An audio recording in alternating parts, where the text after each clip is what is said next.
আমার নাম অন্তরা। আমি ক্লাস 8-এ পড়ি। আমার বাসা সিরাজগঞ্জ। আমরা 4 বোন 1 ভাই। আমার পরিবারটা অনেক হ্যাপি ছিল, কিন্তু একদিন আমার সাথে ঘটা গল্পের নাম মুরাজ্জিন। এই ঘটনাটি ঘটে আমার সাথে। তাহলে সোজা গল্পে যাওয়া যাক। আমি ছিলাম পরিবারের সেজ কন্যা। আমি সবার খুব আদরে ছিলাম। আমি নানি বাড়িতে যাওয়ার জন্য জেদ ধরি। গরমের জন্য স্কুল ছুটি দিয়েছিল। আমার মা রাজি ছিল, কিন্তু বাবা আমাকে যেতে দিতে রাজি ছিল না। আমি অনেক কান্না করার পর বাবা রাজি হয়। আমার নানু বাড়ি ছিল ময়মনসিংহ।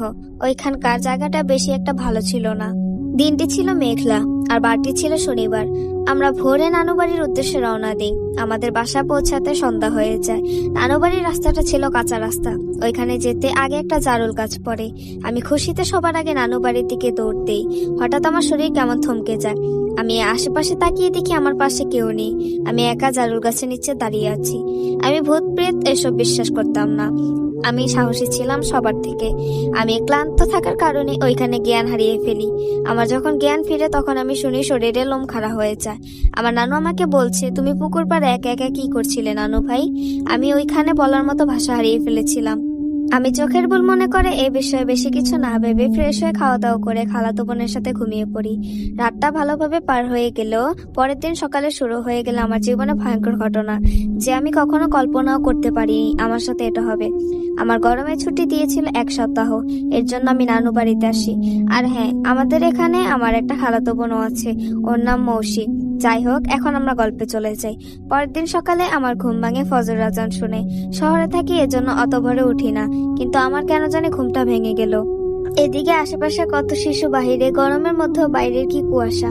আমি আবহাওয়ায় দেখে এত অদ্ভুত হলাম, কারণ আমি আগেও এই গ্রামে এসেছিলাম, কিন্তু কখনো এরকম আবহাওয়া দেখিনি। তারপর আমি জানালার কাছে বসতে দেখি আমার চোখের সামনের দিকে জারুল গাছটা কাছে একটা অবয়ব দাঁড়িয়ে আছে, কালো আবছা করে আমার দিকে তাকিয়ে আছে মায়াবী চোখে। আমি চারিদিকে তাকাতে কেমন যেন আমার চোখটা তার দিকে আটকে যায়। আমি চোখ সরাতে গেলেও পারি না। খারাপ পেছন থেকে আমার খালাতো বোন ডাক দিয়ে উঠলো, বলল, তুমি জানালার কাছে কি করছো? আমি জানালার কাছে তোমাকে যেতে মানা করেছিলাম, তুমি আবার কেন গিয়েছো? আমি ওর ব্যবহার একটু চমকে যাই, কারণ কখনো এভাবে কথা বলে না। ভাবলাম ঘুম ভালো হয়নি, এর জন্য আমার সাথে রেগে কথা বলছে। তারপর ও আমাকে ওখান থেকে সরিয়ে দিয়ে জানালাটা বন্ধ করে দিল। তারপর আস্তে আস্তে যখন ভোর 6টা হলো, সবাই ঘুম থেকে আস্তে আস্তে উঠে পড়লো। বাইরে পাখির আওয়াজ শোনা যাচ্ছে। আমার চোখে আর ঘুম নেই। আমার মাথায় শুধু ওই রাতের ঘটনা আর সকালের এই কালো ছায়ার কথা মাথায় ঘুরছে। এসব ভাবতে ভাবতে 7টা বেজে গেল। আমি বাইরে উঠে গেলাম। দেখি বাড়ির উঠানে সবাই ঘুম থেকে উঠে গেছি। আম্মু, নানি, বাসার সবাই বসে একসাথে আড্ডা দিচ্ছে, বসে বসে সকালে নাস্তা বানাচ্ছে। আমি ওখানে যেতে আম্মু বলল, তুমি উঠে পড়েছো, যাও ফ্রেশ হয়ে